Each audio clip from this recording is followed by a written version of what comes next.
So, hello, my name is Vic, and I'm going to talk about St. Vincent and the Grenadines.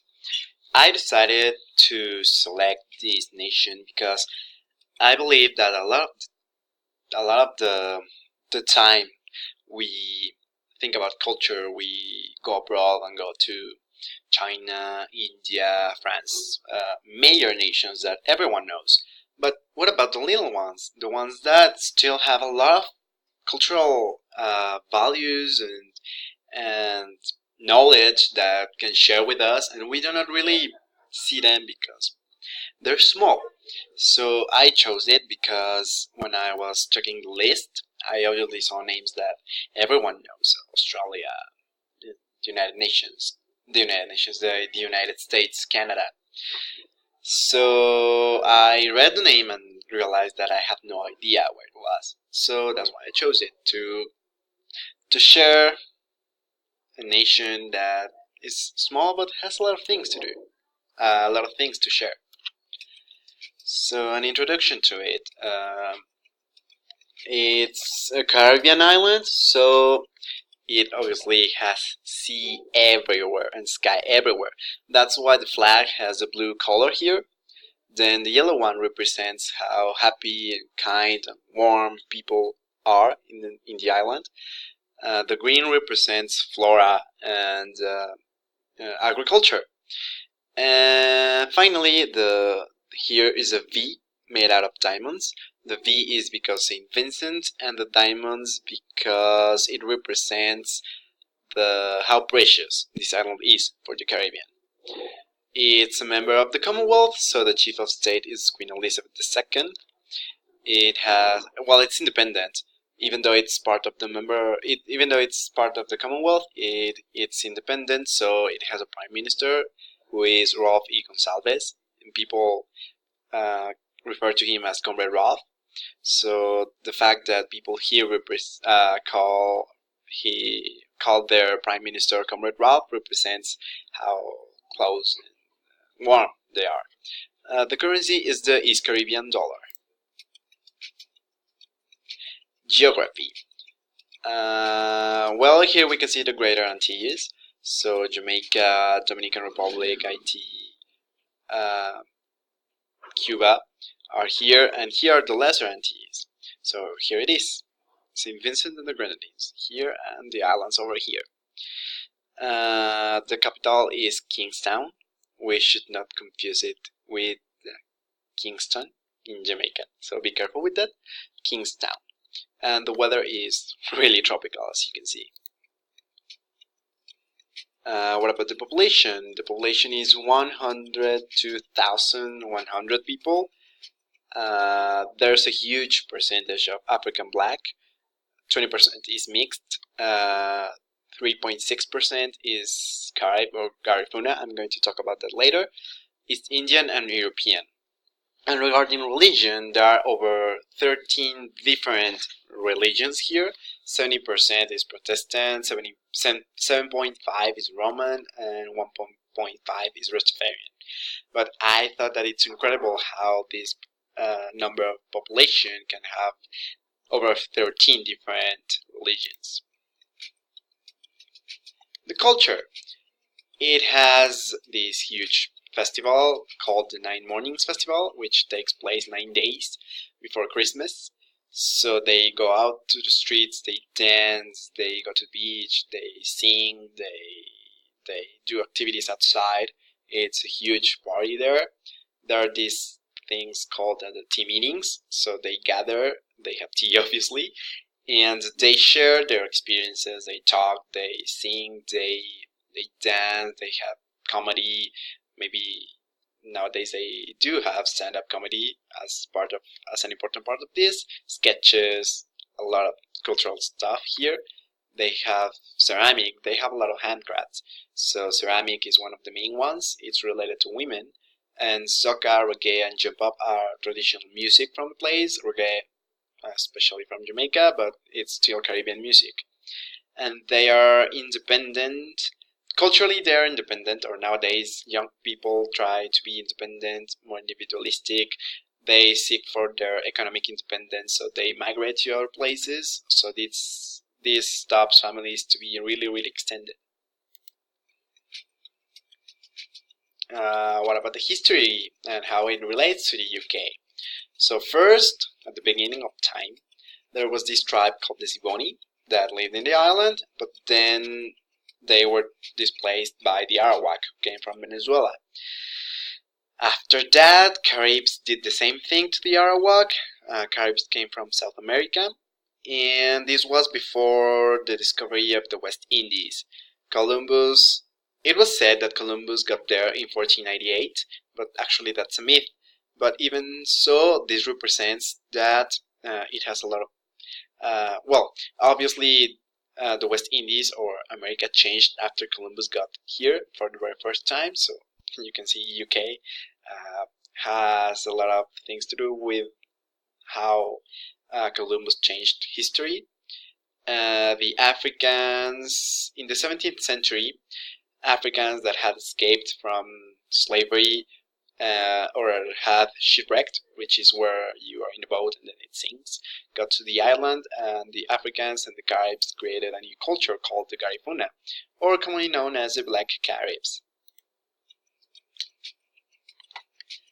About the history, after the Garifuna or the Caribs, there were British, French, and Dutch attempts to dominate the island, but they weren't successful until in the 18th century there was a French settlement.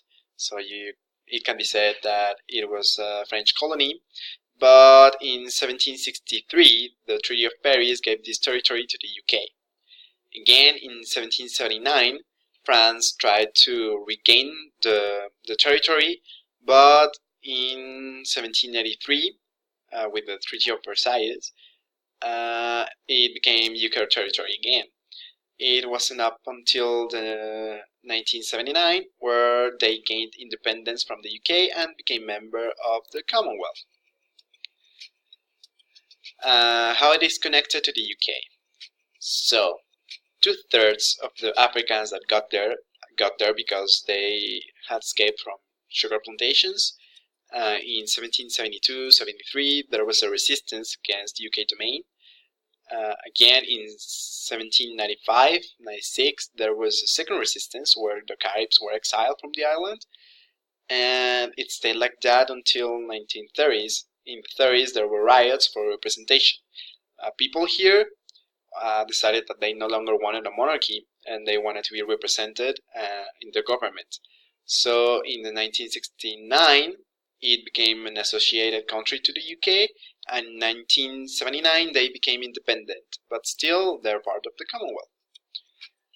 The cultural exchange with the UK: clothing, miscellaneous items, soca music, Notting Hill Carnival.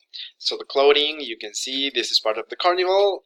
In the carnival, the Notting Hill Carnival, there's music, people from the Caribbean go outside and show their culture and typical costumes and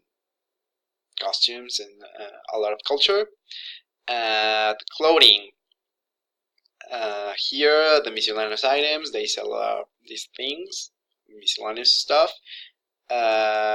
With the food, there are a lot of restaurants from Afro-Caribbean foods, as you can see here, and there is shrimp, so it comes from a tropical port, so you can tell that there's an influence over there. And right before language, I want to show. So here we have the video of soca music in the UK. Everybody, Josie. Here we're going to talk about these double O's in a few moments.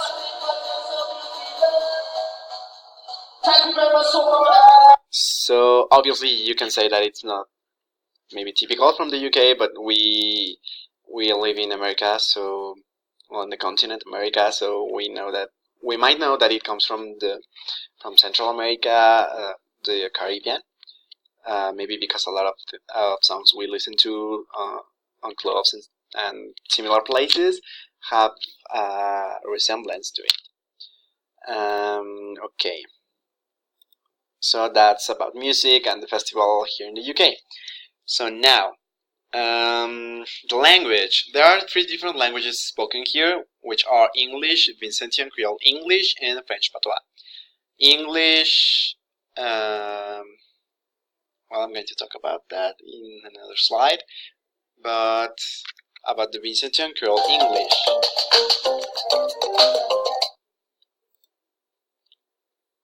The Vincentian Creole English, it has really specific characteristics. For example, instead of saying bird, they say bud because UH replaces IR. They have long vowels, so instead of saying peas, they say peas. Instead of school, it's with double O, is with double U. There are no standard English diphthongs, so instead of saying down, it's replaced by tongue. There's only one nasal sound for saying ain't or can't.